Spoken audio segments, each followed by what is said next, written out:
Hi, a very very warm welcome to दांतु। I hope आप सब बहुत अच्छे हैं, बहुत अच्छे से गदर सीरीज को लगा रहे हैं and you are practising the questions, क्योंकि एग्जाम बहुत ही पास है अब। तो अब सही समय है कि वी कैन सी सारे क्वेश्चंस ऑफ 2024। इससे पहले भी अगर आपने गदर सीरीज लगाई है लगातार मेरे साथ, सो यू नो दैट हमने काफी क्वेश्चंस 2021 के, 23 के, 24 के, 22 के ऑलरेडी लगाए हैं अपनी क्लासेस में। लेकिन अब क्योंकि 2024 लेटेस्ट ईयर था, तो ये सबसे ज्यादा जरूरी है एंड में कि हम देख लें कैसे क्वेश्चंस आए हैं एग्जाम में और कितने परसेंटेज ऑफ क्वेश्चन एक चैप्टर से हम बना पा रहे हैं। उसके हिसाब से अपनी प्रिपरेशन को अलाइन करिएगा थोड़ा, ठीक है। चलिए, तो first of all thank you so much for trusting Vedantu, trusting HP Gurukul exclusively और being a member with us. तो एज प्रॉमिस्ड हम PYQs करेंगे सारे चैप्टर्स के। तो आज एटॉमिक स्ट्रक्चर कर रहे हैं, तो प्लीज ध्यान दीजिएगा। सबसे पहला सवाल आपकी स्क्रीन पे सवाल कहता है compare the energies of the following set of quantum numbers for multi electron system. तो मल्टी इलेक्ट्रॉन सिस्टम दिया गया है, तो अगर हमें एनर्जी कंपेयर करना है तो we are going to use N+L rule. बहुत सिंपल सा है, ऑफ बो रूल से जो हम करते हैं, है ना, इतना सिंपल क्वेश्चन है। तो मतलब N+L रूल कहता है जिसकी N+L वैल्यू कम होगी, ठीक है, तो उस ऑर्बिटल के लिए N+L वैल्यू कम है तो उस ऑर्बिटल की एनर्जी भी कम होगी, ठीक है। तो सबसे पहले N+L की वैल्यू देख लो, सबसे कम कहाँ है, ये देखो 3 + 1 4 है, ये है ना N+L। इसके बाद देखो 4 और 1, ये भी N+L कितना है, 4 है। तो अगर मान लो N+L बेटा सेम आता है तो हम N रूल को देखते हैं।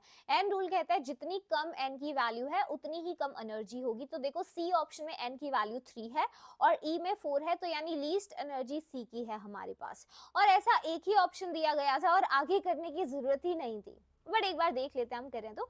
अच्छा, यहाँ देखो N+L की वैल्यू 4 + 1 5 आई, यहाँ 4 + 2 6, 3 + 2 5। तो सबसे ज्यादा एनर्जी बी की, सबसे ज्यादा N+L की वैल्यू जो 6 है वो बी में है, तो सबसे ज्यादा एनर्जी बी की रहेगी, ठीक है। ए में N+L की वैल्यू 5 आ रही है और डी में भी 5 आ रही है, तो जिसकी N वैल्यू कम उसकी एनर्जी कम, D A B, C D A B, ठीक है। यस अच्छा, ई हमने स्किप कर दिया क्या, हाँ ये रहा, सॉरी ई भी था, तो सी ई डी ए बी, यहाँ पे ई होगा, ठीक है, समझ गए ना तुम, C E D A B, okay, CEDAB dab. Okay चलिए, नेक्स्ट क्वेश्चन आपकी स्क्रीन पे कहता है match the following, choose the correct answer from the following. बेटा कोई कोई क्वेश्चन किसी चैप्टर से लाइक फैक्ट बेस्ड आ जाता है, ये एक ऐसा ही क्वेश्चन था। तो बेसिकली जब आप एल्कली मेटल्स में फ्लेम टेस्ट करते हैं तो हर एक एल्कली मेटल का अपना एक कैरेक्टरिस्टिक कलर आता है, ठीक है, और जो जो रीजन होता है एक पर्टिकुलर वेवलेंथ को जो वो करस्पॉन्ड करता है, ठीक है, क्योंकि इलेक्ट्रॉन्स फ्लेम टेस्ट में इलेक्ट्रॉन ट्रांजिशंस करते हैं। जब इलेक्ट्रॉन हाई एनर्जी लेवल से ग्राउंड में आते हैं तो जब भी वो एक्स्ट्रा एनर्जी रिलीज करते हैं वो विजिबल रीजन में लाई करती है, तो we see the colour, complementary colour जो भी उसने एब्जॉर्ब किया था। तो एक पर्टिकुलर उसके एसोसिएटेड वो एमिटेड वेवलेंथ का लैम्डा पूछ रहा है। तो अब ये फैक्ट बेस्ड क्वेश्चन है। तो अगर आप देखो, आप वैसे एक्चुअली एस ब्लॉक में आप फ्लेम टेस्ट पढ़ते हो, तो जैसे लिथियम आयन जब फ्लेम टेस्ट करते हो ऑक्सीडाइजिंग फ्लेम में तो क्रिम्सन रेड कलर आता है, सोडियम आयन में गोल्डन येलो कलर आता है, सो लाइक दैट। तो बिल्कुल डायरेक्टली अगर मैं आपको सारी वेवलेंथ्स एक बार बता देती हूँ, है ना, बिकॉज फैक्ट बेस्ड क्वेश्चन है। तो आ जाओ, देखो लिथियम करस्पॉन्ड करता है 670 नैनोमीटर को, सोडियम 589.2 को, र्यूबिडियम 780 को और सीजियम 455 नैनोमीटर्स को, ठीक है। तो ये एक डेटा बेस्ड क्वेश्चन था। आगे देखो नेक्स्ट सवाल, the incorrect postulates of Dalton's atomic theory are. Class में क्या हुआ है ना, हमने बहुत पहले जब रिवाइज किया था तो पढ़ा था। तो डाल्टन्स एटॉमिक थ्योरी कहता है atom of different element differ in the mass, हाँ ये कहा था उन्होंने। मैटर कंसिस्ट ऑफ डिविजिबल, नहीं इन्होंने इनडिविजिबल के बारे में बोला था, ये गलत है। कंपाउंड्स आर फॉर्म्ड जब एटम डिफरेंट एलिमेंट के फिक्स्ड रेशियो में कंबाइन करते हैं, yes. All the atoms of the same element have different properties, नहीं उन्होंने कहा था सेम होंगी। तो मतलब यहाँ पे बी और डी, लास्ट में क्या है, केमिकल रिएक्शंस में रीऑर्गेनाइजेशन है एटम का, बिल्कुल सही है, रीऑर्गेनाइजेशन यानी रीअरेंजमेंट। तो जो गलत है वो क्या है बेटा, बी और डी, ठीक है, B and D only. I think clear है ना। नेक्स्ट क्वेश्चन भी सेम ही है, choose the incorrect statement about Dalton's atomic theory. Compounds are formed जब एटम्स डिफरेंट एलिमेंट के कंबाइन इन एनी रेशो, ये तो गलत है ना, कंपाउंड्स प्योर सब्सटेंसेस होते हैं। तो डाल्टन ने बोला था कि कोई भी आप कंपाउंड देखोगे एलिमेंट्स हमेशा सिंपल होल नंबर रेशो में होते हैं, फिक्स्ड रेशो बाय मास में होते हैं, ये तो गलत है, incorrect. Matter contains indivisible atoms, yes.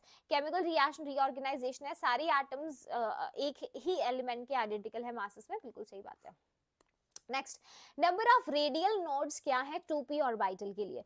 तो बेटा रेडियल नोड्स का सिंपल फॉर्मूला होता है n minus l minus one. तो n की वैल्यू 3 है, एल की वैल्यू क्या है p के लिए 1 है, और minus one, 3 minus one that comes out to be 3 minus 2 that means 1। तो रेडियल नोड्स कितनी आएंगी c दैट इज 1। ठीक है, नेक्स्ट वो कहता है in case of isoelectronic species the size of fluoride, neon and sodium ion is affected by. तो सारी आपको आइसोइलेक्ट्रॉनिक स्पीशीज दी गई हैं। देखो इन सब के अंदर बेटा कितने इलेक्ट्रॉन्स हैं? टोटल इलेक्ट्रॉन्स 10 हैं, 10 इलेक्ट्रॉन्स हैं। ठीक है, अच्छा प्रोटॉन्स कितने हैं? फ्लोरीन के अंदर प्रोटॉन्स 9 होते हैं, नियॉन में 10 होते हैं, सोडियम में 11 होते हैं।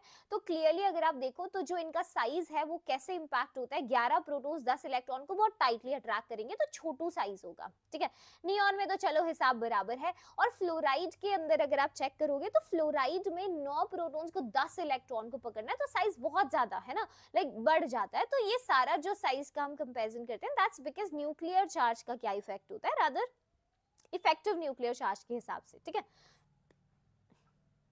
Next question, according to wave particle duality of matter by de Broglie, इनमें से कौन सा ग्राफ जो है रिप्रेजेंट्स करता है मोस्ट एप्रोप्रिएट रिलेशनशिप वेवलेंथ और मोमेंटम का? बेटा क्या बोला था डी ब्रोगली ने? लैम्डा जो है h अपॉन एम वी, या फिर हमने पढ़ा है lambda is h upon linear momentum के रिलेटेड होता है, यानी लैम्डा और p में इनवर्स रिलेशन है।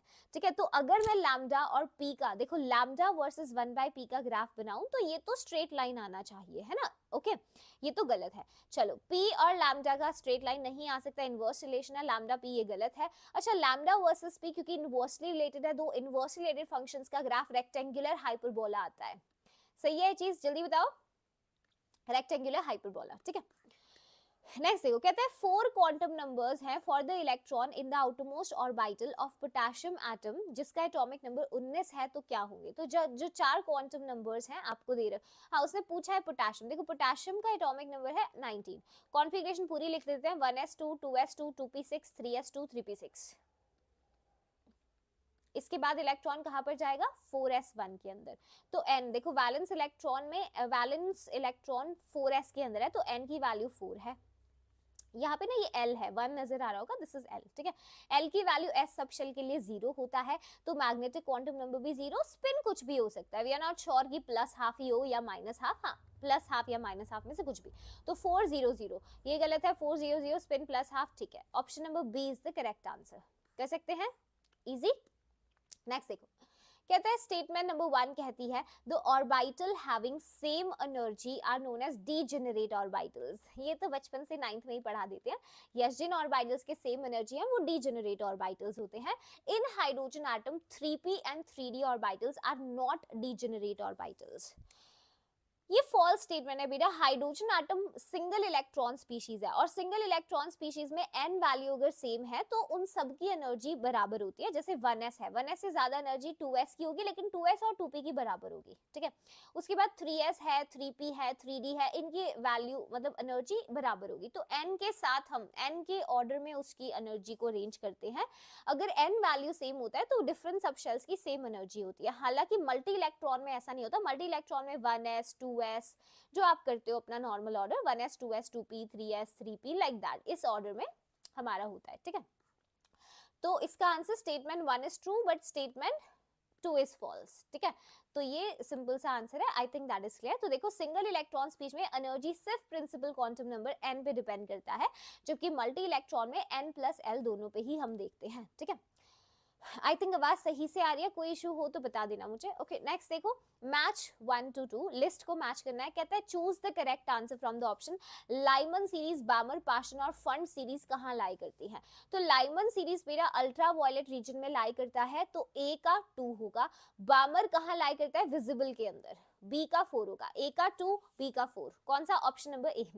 पाशन सीरीज को फिर आईआर में, फन सीरीज आईआर या फार आईआर आपको दिया जा सकता है। Option number A is correct. ठीक है, नेक्स्ट देखो कहते हैं correct set of 4 quantum numbers for the valence electron of rubidium are. अब 37 इलेक्ट्रॉन्स है, सारे तो नहीं भरेंगे है ना, तो सिंपल सी बात है, ये एक एल्कली मेटल है रुबिडियम। और अगर आप ध्यान से देखो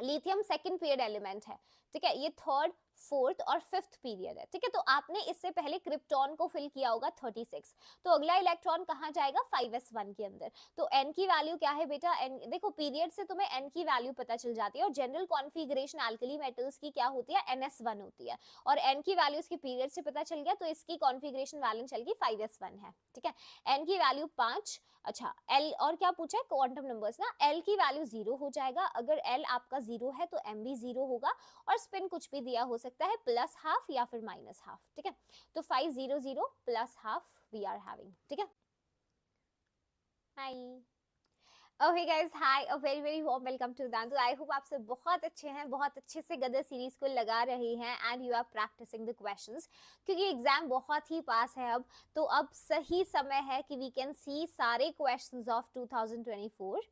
इससे पहले भी अगर आपने गदर सीरीज लगाई है लगातार मेरे साथ, सो यू नो दैट हमने काफी क्वेश्चंस 2021 के, 23 के, 24 के, 22 के ऑलरेडी लगाए हैं अपनी क्लासेस में। लेकिन अब क्योंकि 2024 लेटेस्ट ईयर था, तो ये सबसे ज्यादा जरूरी है एंड में कि हम देख लें कैसे क्वेश्चंस आए हैं एग्जाम में, और कितने परसेंटेज ऑफ क्वेश्चन एक चैप्टर से हम बना पा रहे हैं, उसके हिसाब से अपनी प्रिपरेशन को अलाइन करिएगा थोड़ा। ठीक है, चलिए, तो first of all thank you so much for trusting Vedantu, trusting HP Gurukul exclusively और being a member with us. तो एज प्रॉमिस्ड हम PYQs करेंगे सारे चैप्टर्स के, तो आज एटॉमिक स्ट्रक्चर कर रहे हैं, तो प्लीज ध्यान दीजिएगा। सबसे पहला सवाल आपकी स्क्रीन पे, सवाल कहता है compare the energies of the following set of quantum numbers for multi electron system. तो मल्टी इलेक्ट्रॉन सिस्टम दिया गया है, तो अगर हमें एनर्जी कंपेयर करना है तो we are going to use n+l rule. बहुत सिंपल सा है, ऑफ बो रूल से जो हम करते हैं, है ना, इतना सिंपल क्वेश्चन है। तो मतलब n+l रूल कहता है जिसकी n+l वैल्यू कम होगी, ठीक है, तो उस ऑर्बिटल के लिए n+l वैल्यू कम है, तो उस ऑर्बिटल की एनर्जी भी कम होगी। ठीक है, तो सबसे पहले n+l की वैल्यू देख लो, सबसे कम कहाँ है, ये देखो 3 + 1 4 है, ये है ना n+l। इसके बाद देखो 4 और 1, ये भी n+l कितना है, 4 है। तो अगर मान लो n+l बेटा सेम आता है, तो हम n रूल को देखते हैं। n रूल कहता है जितनी कम n की, कंटिन्यू करो, देखो, so based on Heisenberg uncertainty, तो अनसर्टेनिटी वेलोसिटी ऑफ इलेक्ट्रॉन उसने बोला है इतना। अब देखो ये बहुत अच्छा क्वेश्चन है, क्योंकि इस क्वेश्चन से तुम्हें पता चलता है हेजनबर्ग अनसर्टेनिटी प्रिंसिपल, ये भी बताएगा कि क्यों इलेक्ट्रॉन जो है न्यूक्लियस के अंदर क्यों नहीं एग्जिस्ट करता। देखो प्लीज ध्यान देना, यहाँ से अनसर्टेनिटी इन वेलोसिटी हमें बताना है, तो h की जो वैल्यू है Planck's constant, that is 6.626 into 10⁻⁻34 joule second. ठीक है, यूनिट्स नहीं लिखना है, कन्वर्जन होगा, I will tell you. 2 into pi की वैल्यू 3.14 यूज करेंगे। अच्छा, मास कितना है 9.1 into 10⁻31। अब अनसर्टेनिटी इन पोजीशन बेटा, यहाँ पे देखो एटॉमिक जो उसने बोला है within an atomic nucleus of diameter 10⁻15 metre, तो जो न्यूक्लियस की डायमीटर है वो किस ऑर्डर का है, 10⁻15 मीटर का। तो अगर इलेक्ट्रॉन उसमें होता, तो कम से कम उसकी अनसर्टेनिटी जो आती पोजीशन की, वो 10⁻15 मीटर आती। तो जो अनसर्टेनिटी है यहाँ पे पोजीशन की, दैट वाज 10⁻15 ओनली, राइट। और अगर आप इसको सॉल्व करते हैं, एक बार कैलकुलेशन कर लोगे सारे बच्चे, एक बार बस ये बता दो कि मैम कैलकुलेशन इस चीज का हम कर सकते हैं, there would be no confusion, calculation में तो कोई इशू नहीं होगा। यस, अच्छा सॉरी, h/2π लिख दिया ना हमने, 4π होगा, ऊपर 4π था, हाँ, तो ये 4π रहेगा, है ना, इसको ठीक कर लेना, 2 लिख दिया गलती से, हाँ 4π।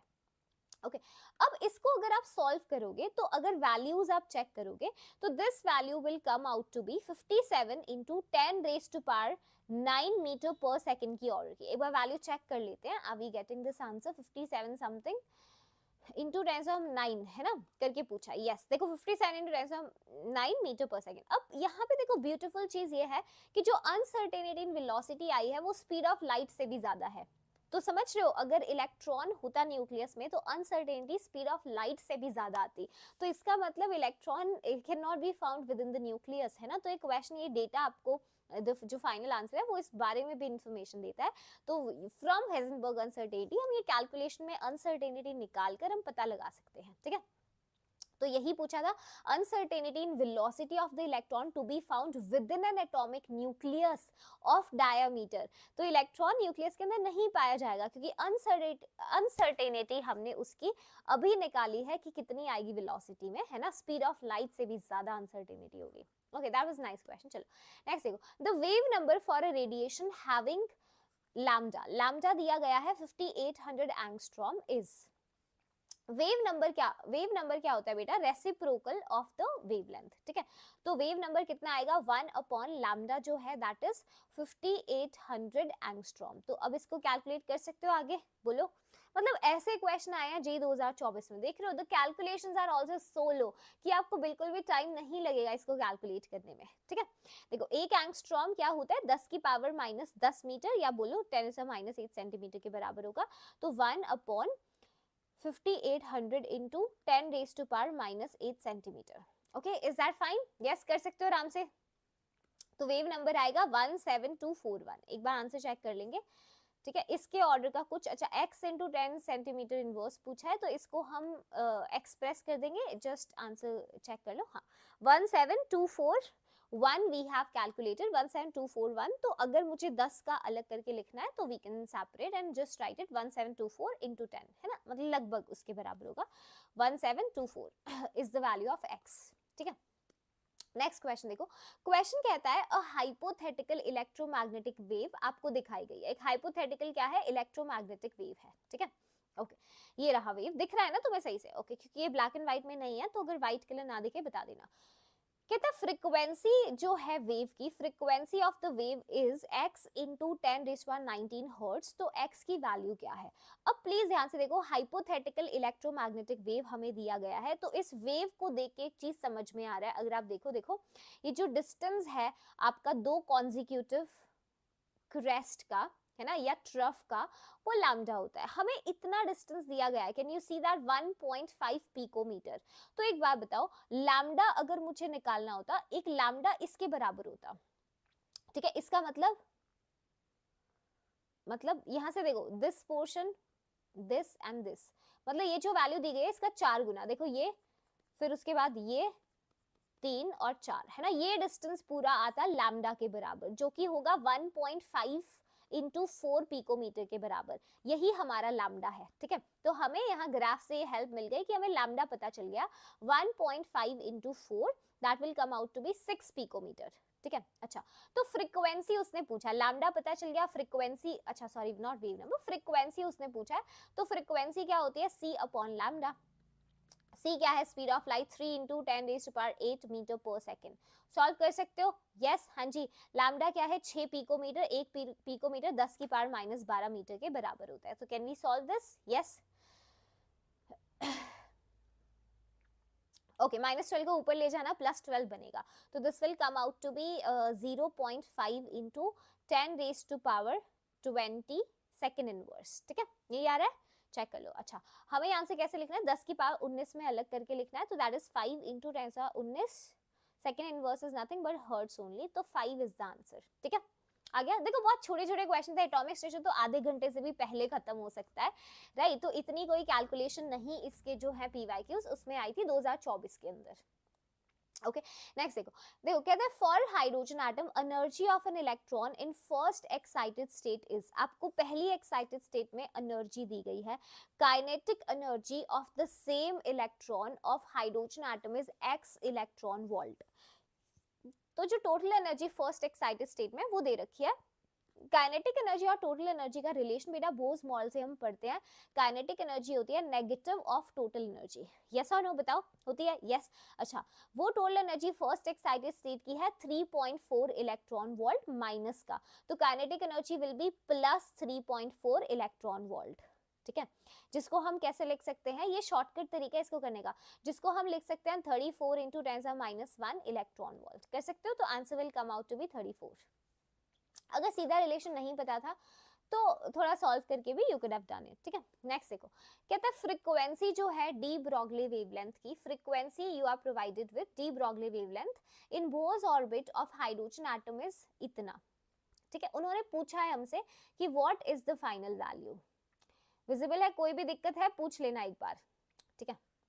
frequency of the de Broglie wave of electron in Bohr's first orbit of hydrogen atom is इतना। तो ये पूछा है उसने हमसे फ्रीक्वेंसी डी ब्रॉगली वेवलेंथ का पहले in the Bohr's first orbit, ठीक है।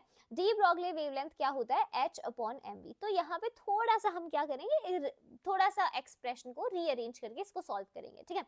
अच्छा, अब अगर मान लो ये लैम्डा है, अगर मैं दोनों साइड ऊपर नीचे v से मल्टीप्लाई कर दूं तो we are going to get this expression, ठीक है। चलो अब इसको ऐसे लिख लो, mv square upon h is equal to velocity upon lambda.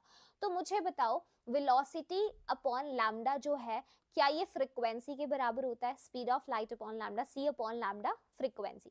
तो ये वैल्यू बन गई फ्रीक्वेंसी के बराबर। उसने फ्रीक्वेंसी ही पूछा है हमसे, ठीक है, फ्रीक्वेंसी ही पूछा है ना। यस एवरीवन, कोई भी कंफ्यूजन है बेटा पूछ लेना, क्योंकि कंफ्यूजन्स आपको आएंगे, you have to solve them, okay. तो अच्छे से उसको समझना है, सॉल्व करोगे, समझ के करोगे तो ही चीजें हो पाएंगी, ठीक है, तो ही चीजें हो पाएंगी। क्या सॉर्टेड है यहाँ तक चीजें, एक बार बता दो मैम को। यस मैम, क्योंकि ये कैलकुलेटिव क्वेश्चन है, हालांकि मैं तुम्हें देख नहीं रही होंगी जिस वक्त ये सेशन रन होएगा, but I would be there, not live but मैं होंगी वहीं पे when you are watching the session. तो तुम मुझे बता सकते हो कमेंट करके, तुम अपने प्राइम मेंबर्स हो, है ना, तो यू नो दैट प्रायोरिटी पे I reply to your comments always. तो प्लीज कोई भी इशू हो तो पूछ लेना, ठीक है, ओके। हाँ जी, ठीक है, दिक्कत है कोई, पूछ सकते हो, अगर कोई भी कंफ्यूजन है, right, so you can let me know. I think यहाँ तक क्लियर है। तो ये mv स्क्वायर अपॉन h किसके बराबर है, फ्रीक्वेंसी के। तो mv स्क्वायर अपॉन h हमको सॉल्व करना है, ठीक है। अच्छा, अब देखो हाफ mv स्क्वायर बेटा किसके बराबर होगा, हाफ mv स्क्वायर किसके बराबर होगा, जो आपका Rydberg constant 2.18 into 10 raise to power -18। ये वैल्यू देखो, जब तुम काइनेटिक एनर्जी का फॉर्मूला देखते हो बोर्स मॉडल में, तो ये रिडबर्ग कांस्टेंट की जो वैल्यू है जूल्स में यही वैल्यू के बराबर होता है, ठीक है, क्योंकि ये वैल्यू भी वहीं से आई है, E2 माइनस E1, दो एनर्जी लेवल का डिफरेंस निकाल करके, ठीक है। तो काइनेटिक एनर्जी इलेक्ट्रॉन का क्या होता है बोर्स मॉडल के हिसाब से, बताओ, that is 2.18 into 10⁻18 into z square upon n square joule, ठीक है, जूल पर एटम। अब यहाँ पे हम Bohr's first orbit of hydrogen की बात कर रहे हैं, तो हाइड्रोजन के लिए z 1 हो जाएगा और n भी 1 हो जाएगा। तो इसका मतलब दिस इज, यहीं पे सॉल्व कर रहे हैं, मतलब this is half mv square is equal to 2.18 into 10⁻18 joules, ठीक है, z और n 1 रख दिया। अब देखना mv स्क्वायर की वैल्यू बेटा आ जाएगी, 2.18 को 2 से मल्टीप्लाई करोगे तो कितना आएगा, 4.36 है ना, 4.36 आएगा इंटू 10⁻18 जूल्स। क्या यहाँ तक कैलकुलेशन हो गया, इस क्वेश्चन को साथ साथ सॉल्व करो, वरना हो सकता है आंसर में आपको कोई कंफ्यूजन हो जाए और ना आए आंसर, ठीक है, इसको साथ साथ सॉल्व कर लो, ओके। चलो अब देखो, अब हमारी फ्रीक्वेंसी क्या है, mv स्क्वायर हमने निकाल लिया 4.36 इंटू 10⁻18 जूल्स, और जो प्लैंक्स कांस्टेंट है वो कितना है हमारा, 6.6 इंटू 10⁻34 जूल सेकंड। जूल से जूल कैंसिल हो जाएगा, सेकंड इनवर्स में आंसर आ जाएगा, इसका आंसर भी मैच कर लेंगे हम, ठीक है। तो क्या ये चीज क्लियर है, देखो frequency de Broglie wave of electron आपको पूछी गई थी बोहर्स के फर्स्ट ऑर्बिट ऑफ हाइड्रोजन में। तो हमें रिलेशन निकालना पड़ा, हम कैसे कर सकते हैं इसको, हमें लैम्डा पता था h अपॉन mv होता है, ठीक है। अच्छा, फ्रीक्वेंसी निकालना था, तो हमने क्या किया, थोड़ा न्यूमरेटर डिनोमिनेटर में v से मल्टीप्लाई कर दिया, तो mv square upon h is equal to frequency के बराबर बन गया, ठीक है। अच्छा, तो mv स्क्वायर बाय h की वैल्यू निकालनी थी, इसके लिए मैंने बोर्स की जो काइनेटिक एनर्जी है हाफ mv स्क्वायर, उसकी हेल्प लेके mv स्क्वायर निकाल दिया, और h हमें पता ही था, तो वी गॉट आवर आंसर, ठीक है। तो एक बार आंसर मैच कर लेते हैं। फ्रीक्वेंसी का जो फाइनल एक्सप्रेशन है that is coming out to be, देखो 660 इंटू 10 की पावर 13 हर्ट्ज, तो 661 rounding off, 661 into 10⁻13 hertz, easy कर सकते हैं, हाँ जी कर सकते हैं। नेक्स्ट देखो, कहता है in an atom total number of electrons having quantum numbers इतना कितने होंगे, right, total number of electrons बताओ। अगर आप ध्यान से देखेंगे किसी भी एटम में कितने इलेक्ट्रॉन्स होंगे, जब n वैल्यू 4 है, तो n वैल्यू 4 के लिए बोलो क्या क्या L वैल्यूज हो सकती हैं। देखो n वैल्यू अगर 4 है तो L की वैल्यू 0 to n-1 होता है, 0 हो सकता है, 1 हो सकता है, 2 हो सकता है और 3 हो सकता है। अच्छा, मैग्नेटिक क्वांटम नंबर L 0, अच्छा अगर 1 है L की वैल्यू, तो मैग्नेटिक क्वांटम नंबर की रेंज जो होती है वो -L से +L तक होती है, ठीक है। तो -1 0 +1, ठीक है। अगर 2 है तो -2 -1 0 +1 +2, ठीक है। अगर 3 है तो -3 -2 -1 0 +1 +2 +3। तो इसने बोला है n वैल्यू अगर 4 है तो मैग्नेटिक क्वांटम नंबर की जो वैल्यू है वो 1 होनी चाहिए। स्पिन माइनस हाफ, स्पिन तो देखो प्लस हाफ माइनस हाफ कुछ भी हो सकता है। मैग्नेटिक क्वांटम नंबर 1 की वैल्यू कहाँ मिलेगी, देखो यहाँ पे। अब उसने मैग्नीट्यूड दिया है, प्लीज ध्यान देना, ये मैग्नीट्यूड लिखा है उसने, तो आप माइनस वाले को भी कंसिडर करेंगे, माइनस वाले को भी करेंगे, माइनस प्लस दोनों को कर लेंगे। बोलो यस, हाँ जी कर सकते हो या नहीं कर सकते? हाँ जी यस, आई थिंक कोई कंफ्यूजन नहीं होनी चाहिए इसमें, बोलो। N value for magnetic quantum number की जो वैल्यू है वो प्लस माइनस दोनों लेनी है, तो 1 2 3 4, एक और रहेगा ना ये वाला, हाँ 1 2 3 4 5 6, 6 हो जाएगा आंसर। बोलो सबने निकाल लिया, क्लास में भी कराया था क्वेश्चन मैंने। क्वेश्चन देखो, कहते हैं value of Rydberg constant is given to you, velocity of electron having mass इतना in Bohr's first orbit of hydrogen atom is. तो देखो बहुत आसान क्वेश्चन है। एनर्जी, अगर हम काइनेटिक एनर्जी की बात करते हैं इलेक्ट्रॉन की, so that is 13.6 into Z square upon n square. अगर आप इलेक्ट्रॉन वोल्ट में लेते हैं, चाहो तो जूल्स में ले सकते हो और आसान हो जाएगा, बट थोड़ा रिवाइज हो जाएगा कन्वर्जन, देख लो। तो यहाँ पे क्योंकि हाइड्रोजन एटम का फर्स्ट बोर ऑर्बिट है, हाइड्रोजन का Z1 है, तो n की वैल्यू 1 रहेगी, ठीक है। तो काइनेटिक एनर्जी अपना है 13.6 इंटू इलेक्ट्रॉन वोल्ट, जिसको हम लिख सकते हैं एक इलेक्ट्रॉन वोल्ट कितना होता है, 1.6 into 10 raise to power minus 19 joules के बराबर कर सकते हैं।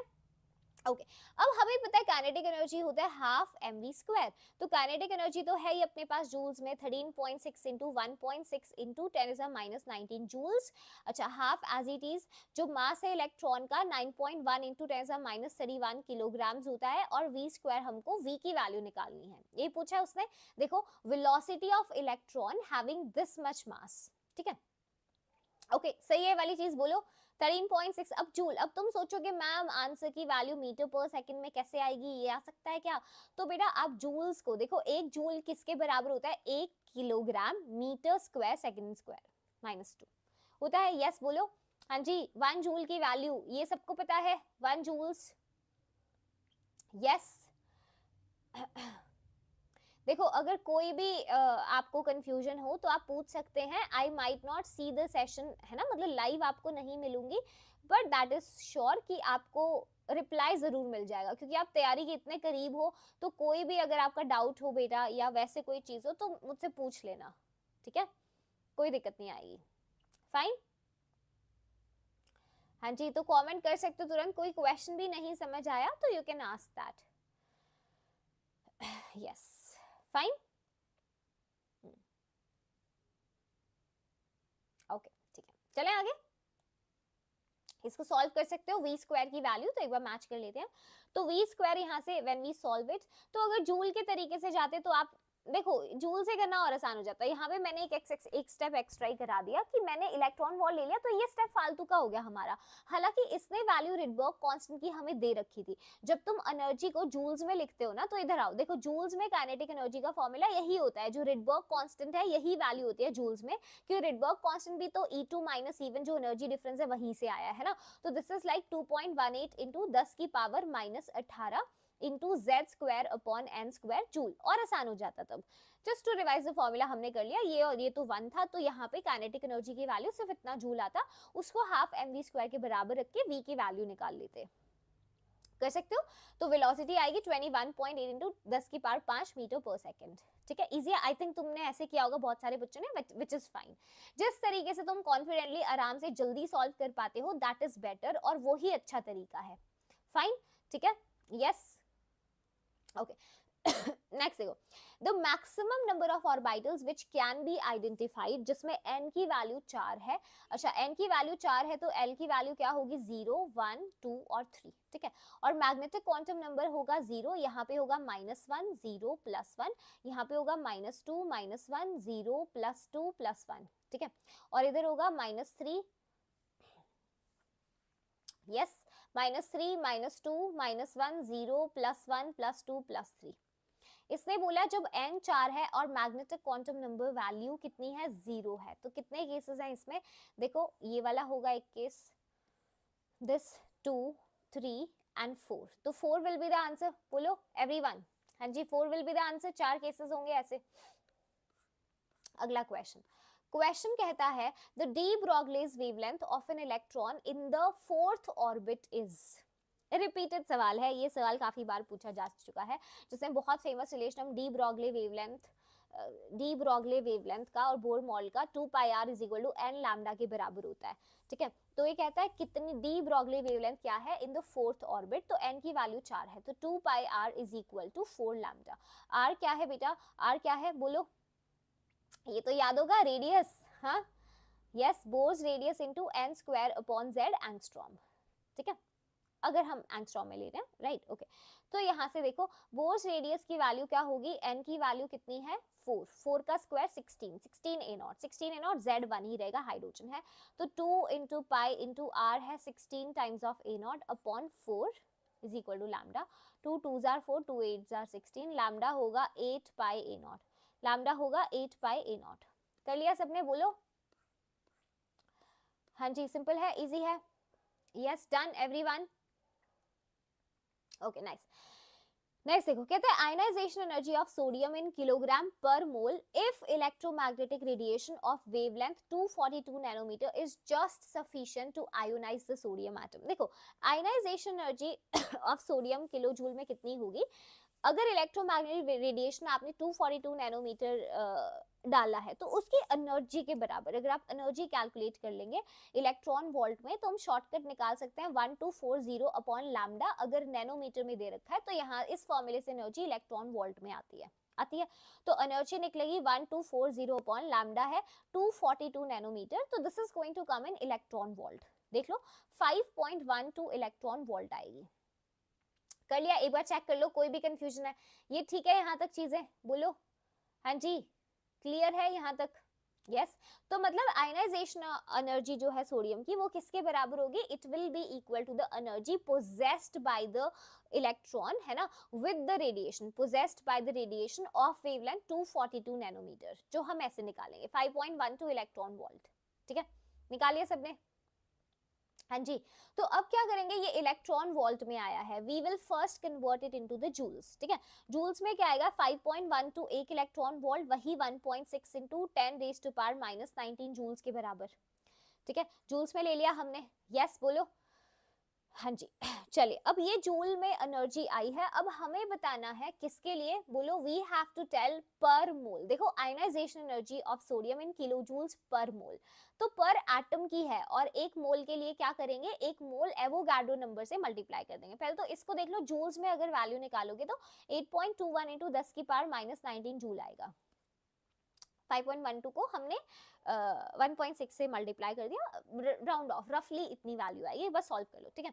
अब पर मोल के लिए एनर्जी क्या होगा, दिस इज 8.21 इंटू 10 की पावर -19, और एक एटम का है एक मोल के अंदर 6.022 इंटू 6.02 इंटू 10 की पावर 23 जो है, इतने एटम्स होंगे, राइट। सो इसकी वैल्यू किसके बराबर आएगी, 494,000 जूल्स। एक बार चेक कर लेते हैं आंसर, आर वी क्लियर, हाँ ठीक है, इसके बराबर 494, ओके यस, बोलो कोई कंफ्यूजन है, हाँ जी, जूल्स में है, अगर किलो जूल्स में लेंगे, ठीक है, अगर हम kilo joule, ionization energy kilo joules में करो, किलोग्राम बोल रहे हम, किलो जूल्स है, तो ये जूल्स में है, किलो जूल में 494 किलो जूल्स हो जाएगी पर मोल, पर मोल, इजी है, यस। मुश्किल था क्या क्वेश्चन, आई थिंक सारे क्वेश्चन तुम सॉल्व कर पा रहे हो, अगर कोई भी दिक्कत है मुझसे पूछ सकते हो चैट के अंदर, आई कैन, है ना, आई विल रिप्लाई। तो मैं अभी भी बता रही हूँ, अगर किसी भी पीवाईक्यू में है तो मेरे को मैसेज कर देना, कमेंट कर देना, ठीक है। Number of spectral lines obtain in helium ion spectra जब इलेक्ट्रॉन ट्रांजिशन करता है फिफ्थ एक्साइटेड स्टेट से फर्स्ट एक्साइटेड स्टेट में, तो मेरा स्पेक्ट्रल लाइंस का फॉर्मूला यहाँ पे क्या होगा, delta n into delta n plus 1/2, ठीक है। अच्छा N2 जहां से इलेक्ट्रॉन ट्रांजिशन कर रहा है वो क्या है, फिफ्थ से फर्स्ट एक्साइटेड स्टेट में, फिफ्थ एक्साइटेड स्टेट मतलब n की वैल्यू हो गई 6, ठीक है, और n1 कितना है, जा कहाँ रहा है, फर्स्ट एक्साइटेड स्टेट में, दैट बिकम्स 2, तो डेल्टा n क्या होगा 6 - 2 दैट इज 4, ठीक है, 4 into 4 plus 1/2 that comes 10 spectral lines, ठीक है, हो गया सबसे, ये तो हो ही गया होगा, है ना, इसमें कोई दिक्कत नहीं है। चलो अगले सवाल की तरफ चलते हैं।